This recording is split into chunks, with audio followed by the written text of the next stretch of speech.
Trump. Art of negotiation, man. Can't out Trump. Man. Did you see Pelosi's face? Oh, man. Schumer. That was hilarious. California taxes is talking about taxing texting. Texting. Yes. Why not? Sure. Pastor Wang Yi's declaration of faithful disobedience. We're going to talk about that. He's the pastor in China. Pastor in China. Powerful. Yeah. And then lastly, Supreme Court sides with Planned Parenthood. Kavanaugh! Man, I know. Kavanaugh. Did you see that? Chief Justice Roberts.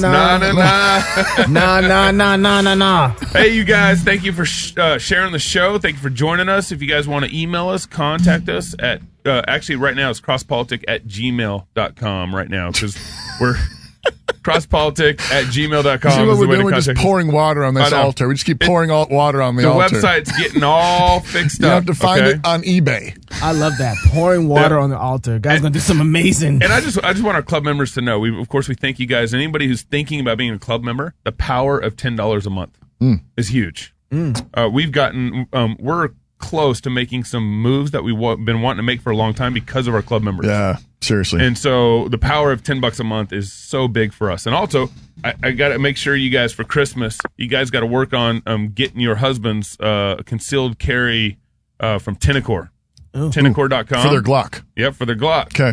It's tactical in how he designs and builds and engineers his All I want work. for Christmas is a Tenacor. Is a Tenacor. Tenacor.com. Make sure you drop the cross-politic, all one word, code in for a discount for Tenacor product. And you get a cross-politic badge that goes along with your Tenacor. I want to see those badges. Poster. Right? Yeah. That's right. We'll badges. have them in the studio here, hopefully in January to show everybody.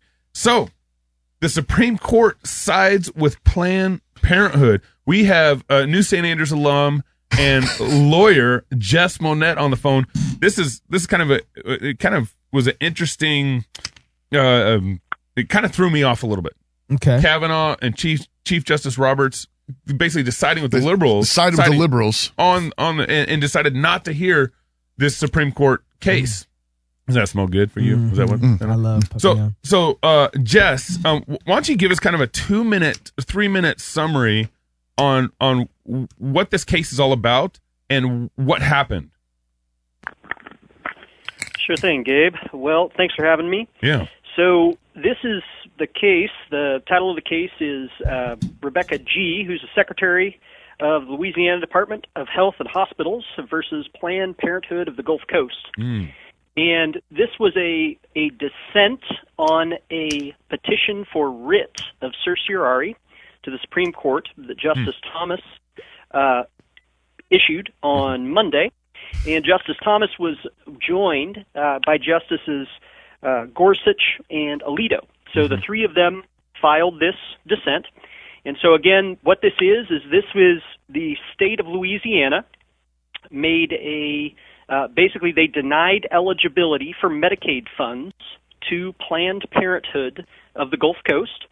And I believe that was stemming out of the revelations regarding sale of fetal tissue.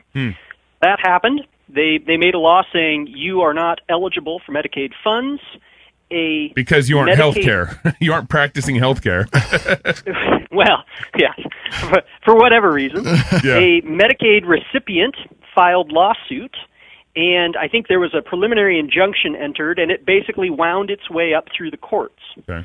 But the specific legal issue addressed in this case was whether or not the individual Medicaid recipients have a legal right to challenge a Medicaid decision such as this in federal court.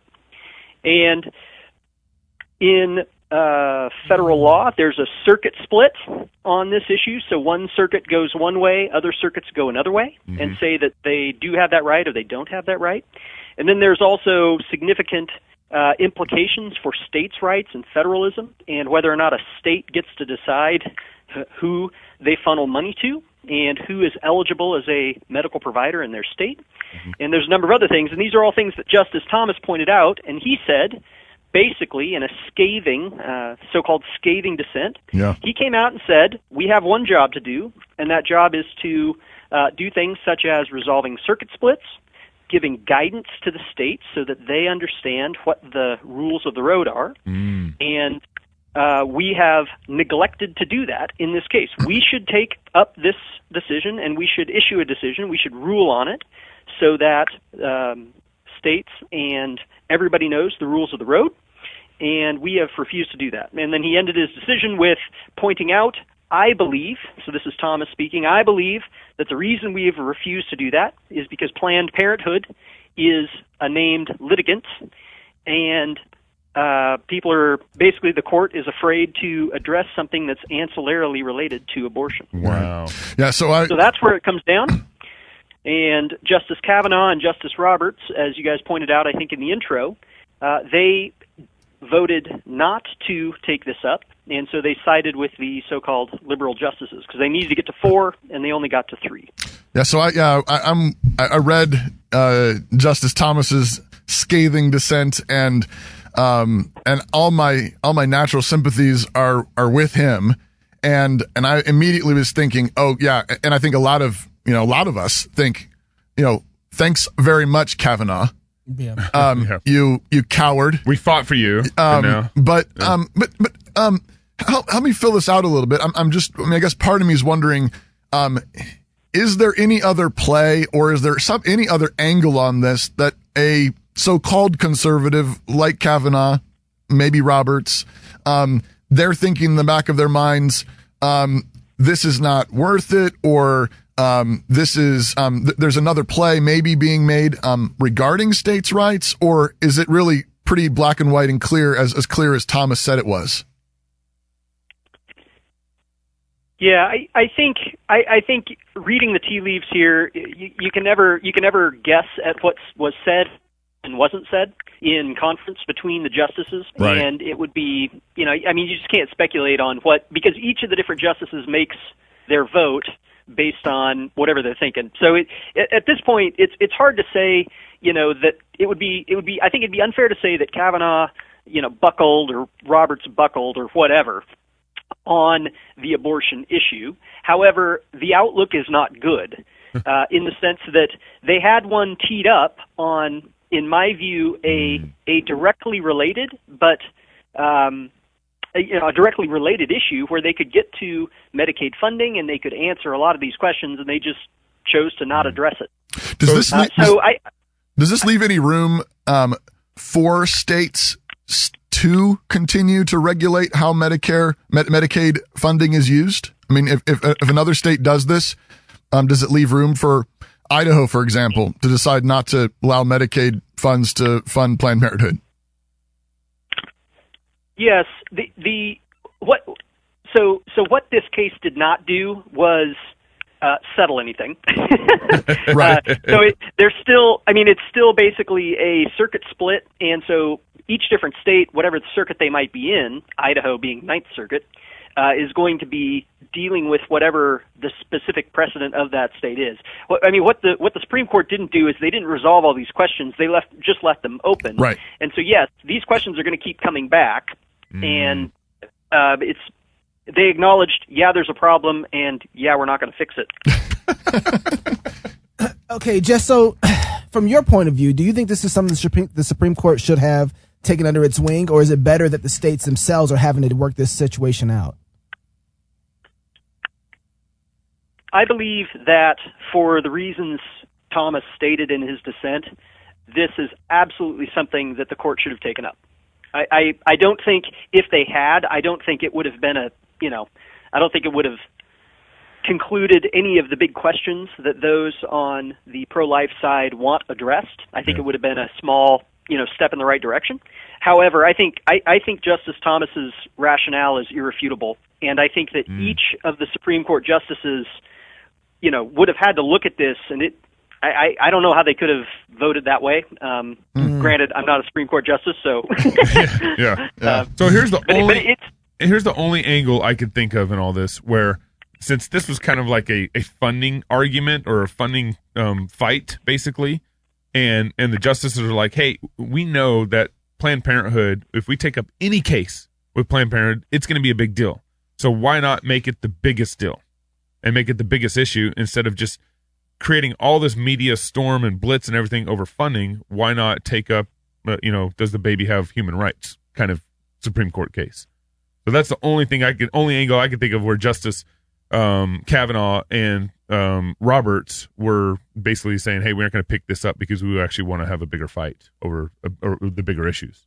So that's it. Hey, Jess, one more thing I want to ask you, just so I can have this clear, because I couldn't understand this at the just kind of reading through some of the articles I was finding. So the Medicaid recipients, it's not a question of whether or not they can sue their healthcare providers, right? That's not really the issue. It's whether or not they can sue for the right to be able to take their Medicaid to Planned Parenthood. Is that what I heard, or is that what I understood correctly? Well, correct. The strict question here is, can Joe Medicaid or Jane Medicaid recipient in Louisiana, can she sue the state of Louisiana for the state of Louisiana pulling Planned Parenthood of the Gulf Coast's eligibility? Yeah. That's okay. it. Yeah. That is the only thing. And importantly, and Thomas points this out, look, this case didn't even address whether or not Planned Parenthood could challenge it, right? Right. Planned Right. Parenthood could challenge it as a provider, Right. but this question was just, can Jane Medicaid recipient challenge it? That's really good. Well, we're not done with this. No, this is just an the beginning. ongoing story. The official attorney of Cross Politic, Jess Monette. Thank you for joining us, Jess. Thank you very much, Jess. Appreciate it. All right, gentlemen. Thank you. Yeah. God bless. All right, Bye-bye. Bye.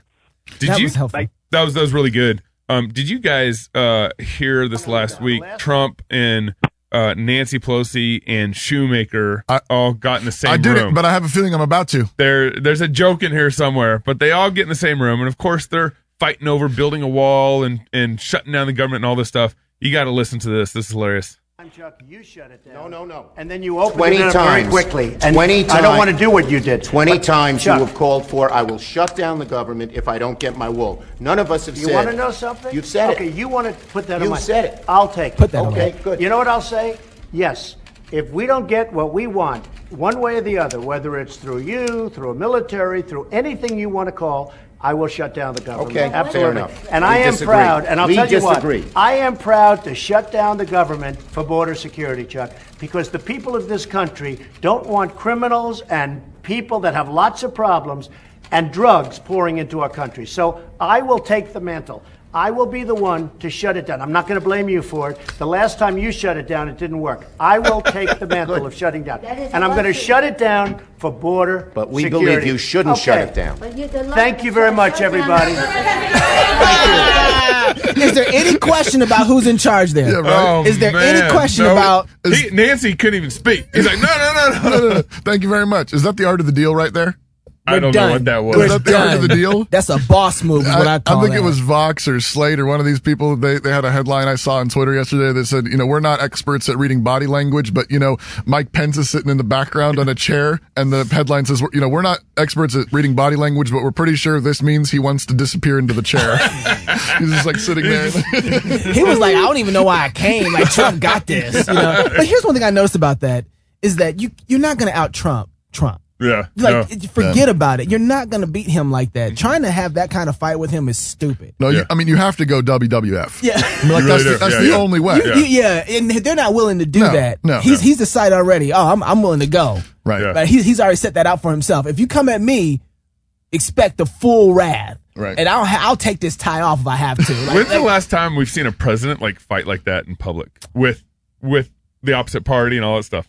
I know it's happened. It's happened before, but Well, yeah, I think Reagan had some of the. He was pretty hardcore when it came to be heated comment. sometimes. Yeah. He didn't have a problem. Well, he came from a Democratic perspective, and then Yeah. he went to Switched, So, he yeah. switched. So Kind of like Trump. Did Trump really switch though? Yeah, he was registered Democrat. I know. that's probably But- true. Yeah, I mean, no, who knows? Yeah. Yeah. Would you shut down the government over the wall? I don't know.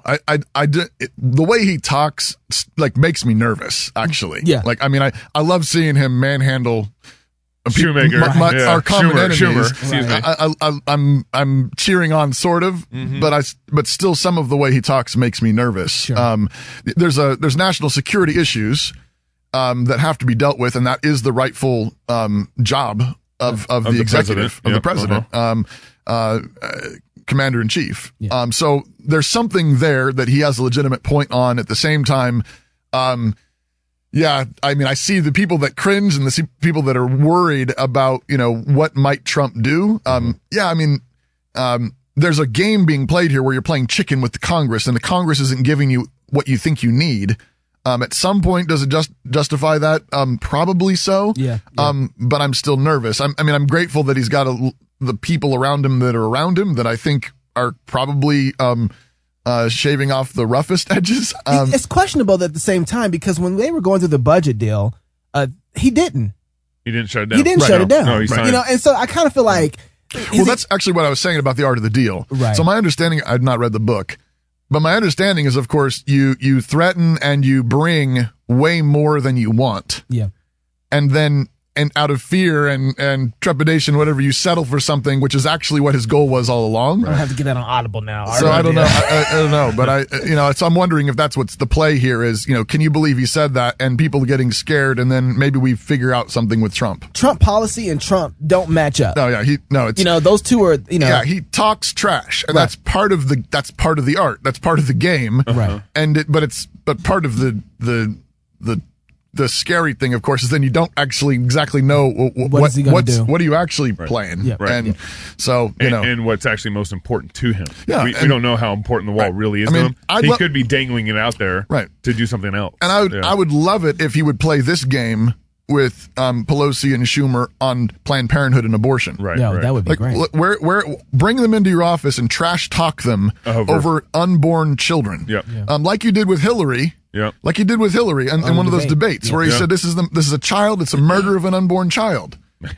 And so he's done it. I know he can do it. Yeah. It'd be a lot more exciting if he'd do it over that sort of thing. Yeah. Before we go, we're about to leave, but I just want to say one thing We're about. not about to leave. We're not? I want to get to Pastor Wang Yi's Oh. He was to declaration. finish Well, with you that. were moving slow. Chop, chop, buddy. but before we move on to that, because that's gonna. You're right. We want to top that off.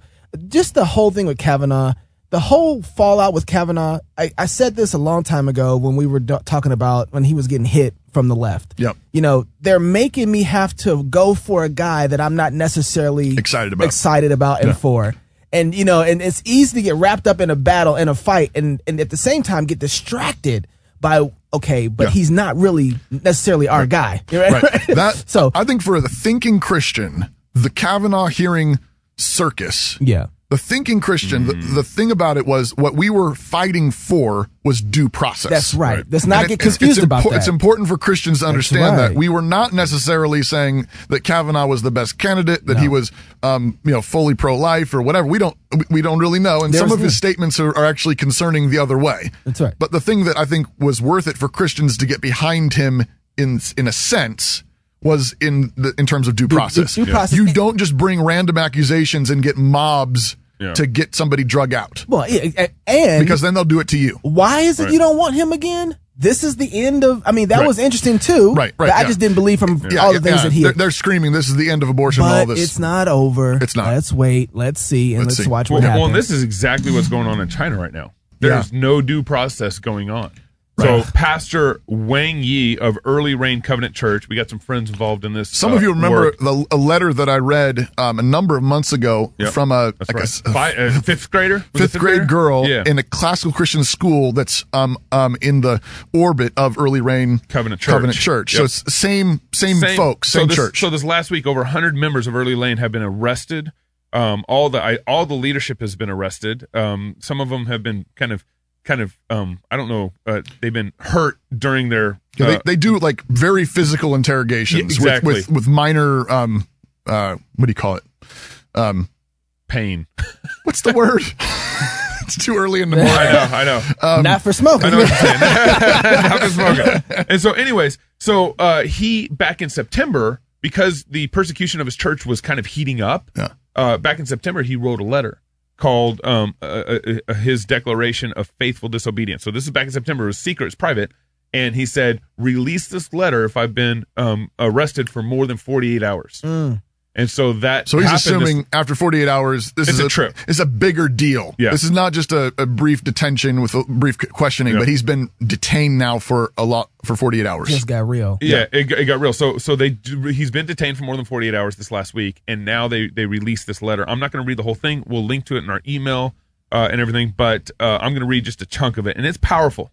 He says in the middle of the letter, he says, "For this reason I accept and respect the fact that this communist regime has been allowed by God to rule temporarily.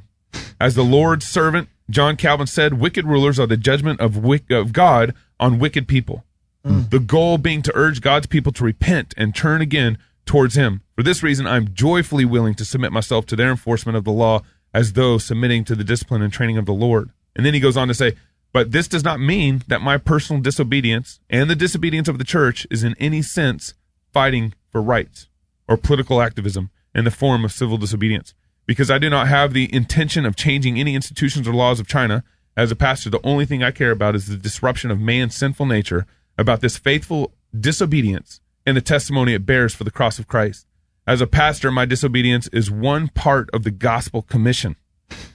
Christ's great commission requires of us great disobedience. The goal of disobedience is not to change the world, but to testify about another world." Wow. This is powerful. Praise God for Pastor Wang Yi of Early Rain Covenant Church. Be praying for our brothers and sisters in China, many of whom are still detained. Right. And this is happening because the communist government is scared of the gospel. Right. Because they know they're losing. They're on the run. And this is the thing. When you have pastors like this and you have China cracking down, what the Christians hopefully here in America are taking note, but especially the Chinese Christians are taking note, the gospel is winning in China. That's right. That's what that looks like. That's what it looks like. And the thing is that we're American Christians. We are so scared and cowardly, and we don't get it. That when this happens, we're winning. Yep. And this is what the story of Acts is all about. You arrest Paul, and it means that the gospel is going to take over the city. That's right. When you disobey tyrannical leaders, godless leaders in the name of Jesus, because Jesus has required it, because you're not going to register your church with the state, because you're not going to stop preaching the gospel and gathering to worship Jesus, that means that the church is winning. Yeah, and he would be less dangerous if he was a political agent. Yeah. Right? If he was just a political guy going out playing there the game, he would be less dangerous. But because he's preaching the gospel, it's far more dangerous. Right. Remember that article that was out? When we talked about that a couple weeks ago. The Christian gospel, the Christians are dangerous, your legislation is dangerous. Christianity's like, well, the world gets it. Yeah. Right. And the Massachusetts Democratic Yeah, Party. that's right. That's right. And American Christians, take a note from this, right? So when we run into conflict, that's good news. When you stay close to Jesus and you keep it about Jesus and the gospel, it's not about which he is doing, which is what he's doing. He's doing it wonderfully. And he's not fighting for political activism. Right. That's glorious. Right. And the thing is that what he's actually fighting for will accomplish way more. That's right. Than if you were willing to settle for a change of law. That's right. So I'm probably going to butcher this quote a little bit, but when the gospel advances, it's a series of a series of defeats. Cleverly disguised. It's a series of victories cleverly disguised as defeats. Yeah. And that's what's going on in China. We butchered it together. Right. Thank you. It's Chesterton. It was great the way y'all chopped that up. I love it. Read Chesterton. Pray for our brothers and sisters out there in China. They're going to need it. Pray that they stay strong. Oh, man. And until Sunday, love God with all your heart, soul, mind, and strength. Love your neighbor as yourself. Go fight, laugh, and feast. I was going to say pray for your Supreme Court. Pray for them all. Pray for them all. That's right. You guys got me chopping up stuff, too. It's contagious. We killed it. It's a cigar. We're chopping up everything. Defeat, victory.